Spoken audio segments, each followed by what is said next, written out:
మగవారిని మన ధర్మశాస్త్రం ఎలా వర్ణించిందో తెలుసా?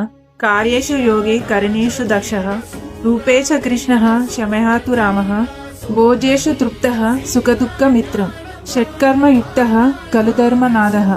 ఈ శ్లోకం అర్థం ఏమిటంటే, కార్యేషు యోగి అంటే ఒక మగవారు ఫలితం ఆశించకుండా అంకిత భావంతో పనిచేయాలి. కరణేషు దక్షః అంటే బాధ్యతలన్నీ భుజాన వేసుకోగలగాలి, కుటుంబ వ్యవహారాలన్నీ నైపుణ్యంతో చూసుకోవాలి.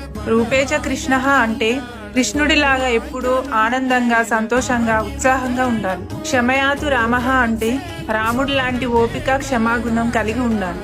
భోజేషు తృప్తః అంటే పెట్టిన దాంట్లో తిని తృప్తి చెంది సంతృప్తిగా ఉండాలి.